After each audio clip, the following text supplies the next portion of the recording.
السلام عليكم. عاد أقوى الكؤوس وأعراقها وأقواها كأس العالم، خاصة أنه سينظم في دولة عربية هي قطر بعد 4 سنين التي تمر بين مونديال ومونديال. إخوان، في هذه الحلقة سأقوم بالقطع. أن أقطع بدور ال16 المتأهلين من دور المجموعات. هل فقط سأقطع وأروح؟ لا لا لا يا حبيبي.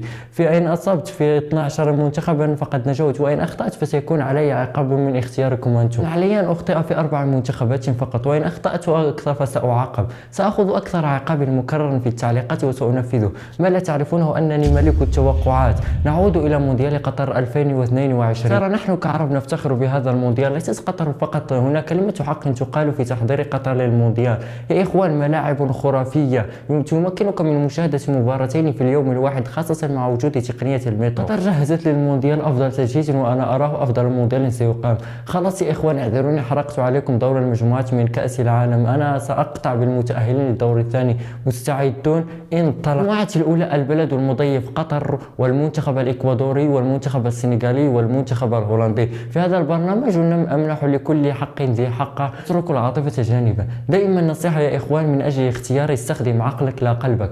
نعود إلى المجموعة الأولى. كسكواد أنا أضع المنتخب الهولندي في الصدارة، لأنه يملك أفضل اللاعبين خاصة في الدفاع، مثل فيرجيل فان دايك وديليخت وناثانا كي ومالاسيا. دفاع وديونغ ومنفيس ديباي ولوك ديونغ وتشافي سيمونز. هولندا في أتم الجاهزية للبطولة. وتبقى البطاقة الثانية بين قطر وبطل إفريقيا السنغال والمنتخب اللاتيني الإكوادور. رسالة للمنتخب القطري في المباراة الافتتاحية له مع الإكوادور: تستهزئ بهذا المنتخب، منتخب متطور تكتيكيا رائع، يلعب كرة قدم عصرية وحديثة وجميلة. ونتمنى من الله التوفيق للمنتخب القطري. على المنتخب القطري أن يتحلى بالشجاعة والروح، يلعب بخطة دفاعه، وعليه أن يتقدم إلى الأمام من أجل الهجوم على الخصم، وعليه أن يستغل عامل الأرض والجمهور، مع العلم أن جميع الجماهير ستأتي لمؤازرة منتخباته. لكن سأمنح البطاقة الثانية للمنتخب السنغالي، لأنه يملك لاعبين من الطراز العالي، ويملك مدرب خرافي اسمه أليو سيسي، وكذلك يملك خبرة في كأس العالم. قطر أول مرة ستشارك في المونديال، وهذا ما دفعني لمنح البطاقة الثانية للمنتخب السنغالي. لكن نتمنى كل التوفيق للمنتخب القطري والمنتخبات العربية. يا إخوان، معلومة سريعة: كل المنتخبات التي تستضيف المونديال تتأهل من الدور المجموعات في جميع النسخ إلى نسخة 2010. جنوب أفريقيا خرجت من المونديال من دور المجموعات. ننتقل للمجموعة الثانية بتواجد كل من المنتخب الإنجليزي والمنتخب الإيراني والمنتخب الأمريكي والمنتخب الويلزي. هذه مجموعة سهلة على المنتخب الإنجليزي، لكن ما أصعبها على المنتخبات الأخرى. أين يا عشاق المنتخب الإنجليزي؟ البطاقة الأولى لكم. لكن من سيتأهل مع المنتخب الإنجليزي؟ أرى أن إيران في المركز الرابع خارج البطولة. البطاقة الثانية ستكون محتدمة بين المنتخب الويلزي والمنتخب الأمريكي، لكن الوصافة وبطاقة التأهل ستكون لأصدقاء بوليسيك والمنتخب الأمريكي. وفي المجموعة الثالثة التي يوجد فيها ممثلون العربي، وتتكون المجموعة من المنتخب الأرجنتيني والمنتخب العربي السعودي والمنتخب المكسيكي والمنتخب البولندي. المنتخب الأرجنتيني قوي قوي قوي، لا يخسر، وقادم إلى المونديال بنية التتويج. وفي صدارة راقص التانغو، لأنهم يملكون سكواد ولا أروع. وأرى أن المنتخب السعودي خارج البطولة لن يتأهل من هذه المجموعة، رغم أنه تطور كثيرا بقيادة المدرب الفرنسي هيرفي رونار، لكن هو سينافس على بطاقة التأهل مع منتخبات دائما تشارك في المونديال. بولندا رفقاء روبرتو ليفاندوسكي والمنتخب المكسيكي الذي شارك في 7 نسخ متتالية من كأس العالم، ودائما يتأهل إلى دور 16، لكن بعد مباراة الدور 16 يجد نفسه خارج البطولة. لذلك قررت أن أسميه بمنتخب الدور 16. لذلك فأنا أمنح البطاقة الثانية للمنتخب المكسيكي، لكن ما أعرف ومتأكد منه أن المنتخب السعودي لن يكون لقمة صائغة للمنتخب الثلاث الأخرى. من أراد النقاط الثلاث عليه أن يعاني من أجلها، لكن نتمنى التوفيق للمنتخب السعودي. وفي المجموعة الرابعة يوجد المنتخب الفرنسي والمنتخب الأسترالي والمنتخب الدنماركي والمنتخب التونسي.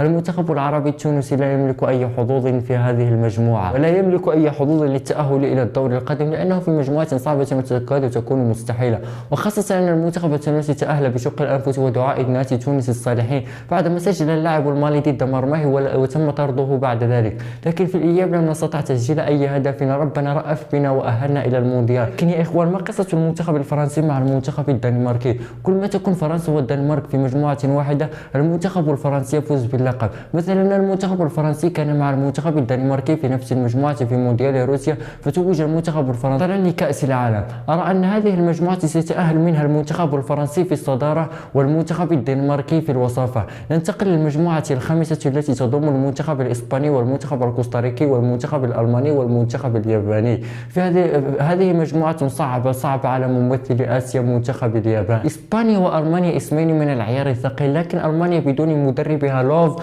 منذ 15 عاما، وقد فقدت لاعبين كبار وعملاقين هما تيمو فيرنر وماركو رويس بسبب الإصابة، وهما لاعبين مهمين للمدير الفني هانز فليك. نرجع لإسبانيا، المنتخب الإسباني ملوش إصابات مقلقة لكن سوء الاختيارات. يا إخوان، لويس إنريكي لم يخسر لاعبين مؤثرين وممكن يصنعوا الفارق وفي أي لحظة، مثل متوسط ميدان ليفربول تياغو الكانتارا. يعني لو كنت أنا مدرب الإسباني، أول لاعب أفكر أستخدمه للتشكيلة وأساسيته ليس لها نقاش هو تياغو الكانتارا. واستبعد كذلك هداف ليدز يونايتد، وهو حاليا يعتبر من أفضل رؤوس الحربة وسيكون له شأن كبير في سوق الانتقالات الشتوية القادمة، رودريغو مورينو. استغنى كذلك على حارسين يعتبران من أفضل الحراس في الدوري الإنجليزي المسمى بالبريمير ليج، حارس مانشستر يونايتد دافيد ديخيا وحارس مرمى تشيلسي كيبا أريزابالاغا. لكن ما يسعى له لويس إنريكي مدرب منتخب إسبانيا هو ضخ روح جديدة في الفريق وصناعة منتخب شاب يملك روح وشغف وقادر أن ينافس على جميع البطولات، ولويس إنريكي قادر على ذلك. لكن يبقى مونديال روسيا 2018 هو كابوس هذين المنتخبين بعدما غادر المنتخب الألماني من دور المجموعات والمنتخب الإسباني خرج من دور 16 على يد منتخب روسيا. لكن أرى أن هذه المجموعة سيتأهل منها المنتخب الإسباني متصدرا للمجموعة براحة تامة، والمنتخب الألماني وصيفا للمجموعة. يا إخواني، اخترت في 4 منتخبات فقط فسأتعاقب، والعقاب سيكون من اختياركم أنتم. وفي المجموعة السادسة المنتخب البلجيكي والمنتخب الكندي والمنتخب العربي اللي أملنا فيه كبير تلامس العلاني، المنتخب المغربي، وفي الأخير المنتخب الكرواتي. على المستوى الشخصي ومع احترامي لجل المنتخبات العربية المشاركة، إلا أنني أرى المنتخب المغربي أقوى منتخب عربي مشارك، لأنه الآن يملك أفضل سكواد وقادر أن ينافس على التأهل من البطولة. لو يخرج المنتخب المغربي بنقطة واحدة من مباراة بلجيكا وكرواتيا فله حظوظ وفرة، لكن إذا استطاع التفوق على المنتخب الكندي، ترى المنتخب الكندي منافس قوي لا يرفع الراية البيضاء بسرعة، سيقاتل حتى آخر رمق من أجل التأهل من المجموعة. منتخب كندا منتخب متطور ويلعب كرة قدم عصرية وحديثة ورائعة، وهو خصم لا يستهزأ به. وهذه رسالة للمنتخبنا العربي المنتخب المغربي، عليه ألا يستهزئ بالمنتخب الكندي ويلعب معه ندا لند. نأتي للمنتخب البلجيكي المصنف الثاني عالميا،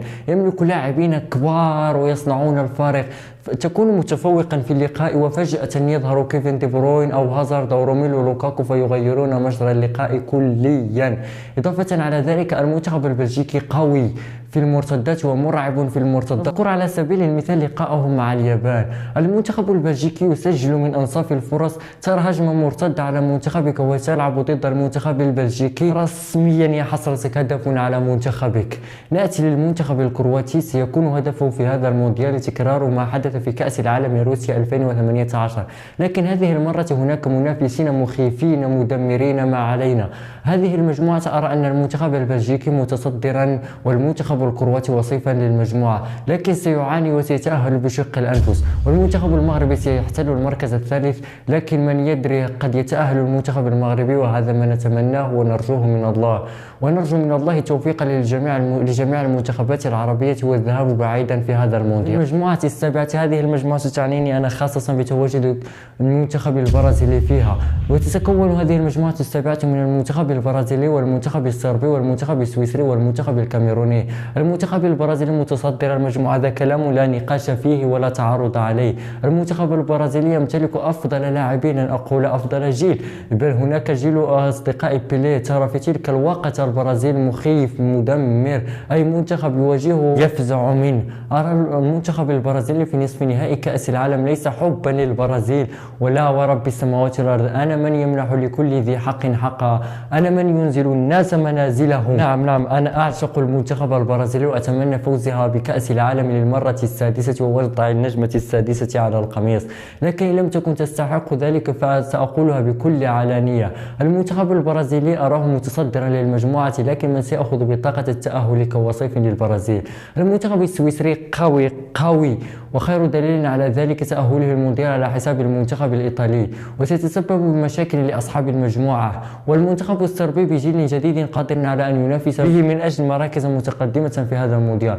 هذه إشارة بخصوص هذه المجموعة. كانت ستكون الجزائر محل الكاميرون لولا أحدهم أخذ التأهل من الجزائر ومنحه للكاميرون، وأنتم تعرفونه جيدا. أرى المنتخب السويسري سيكون الوصيف للمنتخب البرازيلي ويتأهل للدور ال16. هذه الحلقة بالمجموعة الثامنة والمجموعة الأخيرة والتي أطلقت عليها مجموعة الانتقام، بتواجد المنتخب البرتغالي والمنتخب الغني والمنتخب الأوروغواياني والمنتخب الكوري الجنوبي.